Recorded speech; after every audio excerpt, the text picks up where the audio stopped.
Hey everyone, welcome back to the channel. If you're new here, I'm Adrian, and today I've got a story that's equal parts shocking and thought-provoking. It's about love, betrayal, and what happens when someone you trusted completely decides they want a life entirely on their own terms.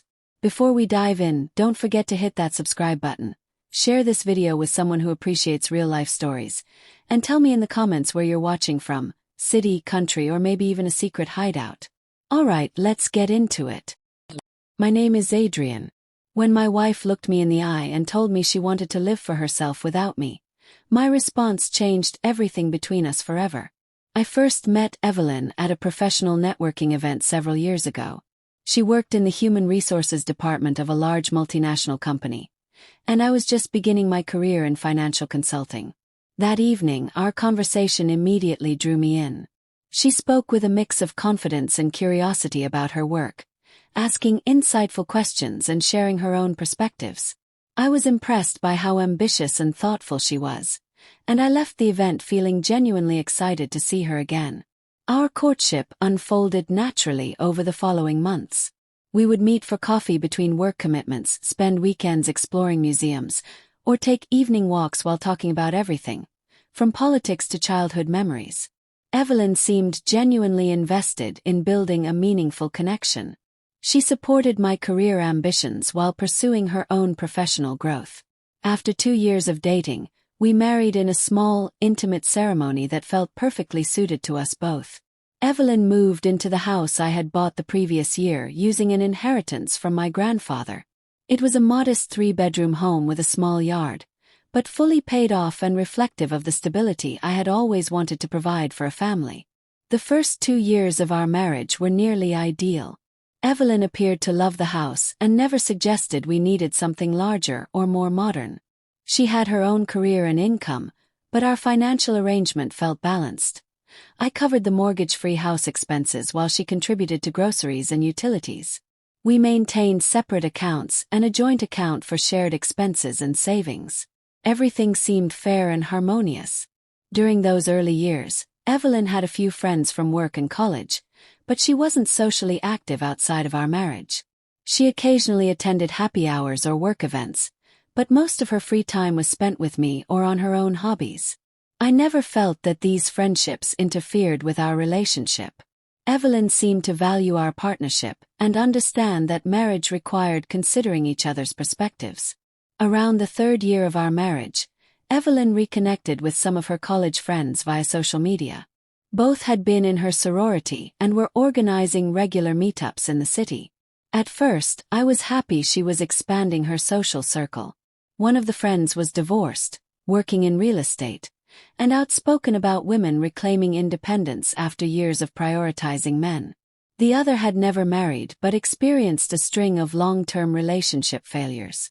She was highly social and organized spontaneous group adventures, thriving on excitement and freedom. Initially, Evelyn's renewed friendships seemed harmless. She would go out with them occasionally, coming home with lively stories of their conversations. I appreciated that she had companions to connect with, especially since we had moved to a new city and her local support network was limited. However, over the following months, I noticed subtle but troubling changes in Evelyn. She began bringing home complaints about our marriage that hadn't existed before. Normal questions about schedules or plans were reframed as controlling behavior. She would comment on other marriages, painting some wives as overly dependent or losing their identities, often citing her friends' experiences as cautionary tales. More noticeably, Evelyn started talking about her goals and desires without including me. Decisions about our future, previously discussed as ours, were now framed as solely hers.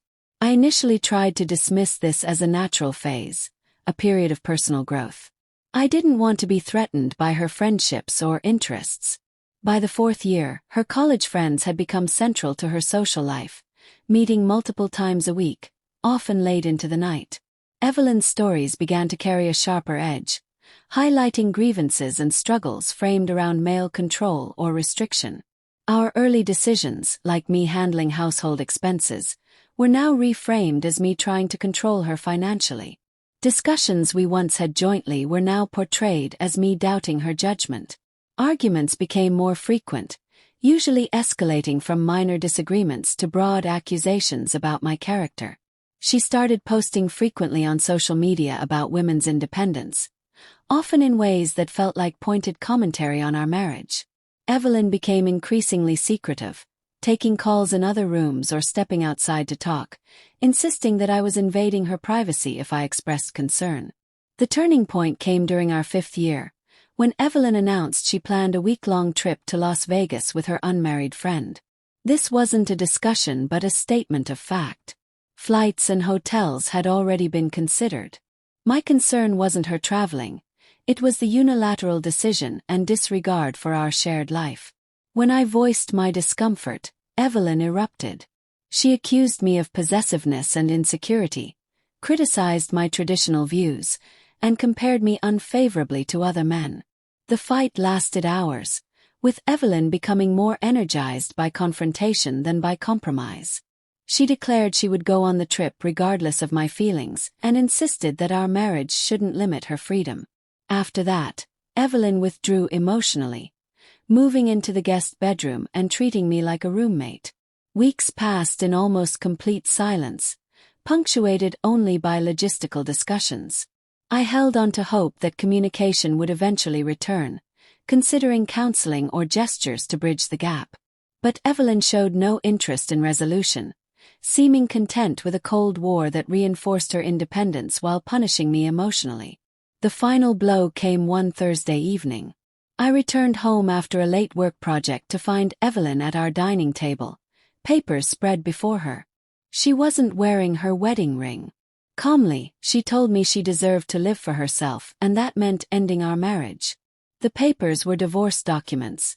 She had already begun the legal process without any discussion. My response was measured. I told her she could go live for herself, but not in my house and not on my dime. The silence that followed was profound. Evelyn had clearly anticipated a desperate reaction. Instead, she was faced with a boundary she hadn't expected. Anger followed as she tried to claim the house, mistakenly assuming it was jointly owned. My lawyer quickly clarified that the property was my premarital asset, purchased entirely with inherited funds. The divorce proceedings lasted 14 months. Evelyn's attorney attempted multiple claims, arguing her contributions to household maintenance or financial arrangements justified property claims. Each argument was countered with documentation, showing that the house was exclusively my property and that her financial independence was sufficient. Court hearings were tense, with her outbursts and interruptions only weakening her position. In the end, Evelyn received her share of the joint savings account, personal belongings, and her car. She did not receive spousal support, as both of us maintained independent careers and no evidence suggested dependence. The settlement allowed her to transition to single life but fell far short of any substantial windfall she may have expected. The months following the divorce were a period of rebuilding. I remained in the house, gradually removing reminders of our life together. Evelyn moved in with friends, pursuing the active lifestyle she desired. While I occasionally heard updates through mutual acquaintances, I focused on reclaiming my life and interests that had been neglected during the marriage. 2 years later, Evelyn called me unexpectedly on a Tuesday evening. Her voice sounded different, tempered by the experiences she had navigated since our separation. Though I wasn't prepared for the call, I answered, curious about why she reached out after all that time. Thanks for watching, everyone. This story was about boundaries, self-respect, and the challenges of navigating love when one partner's priorities shift dramatically.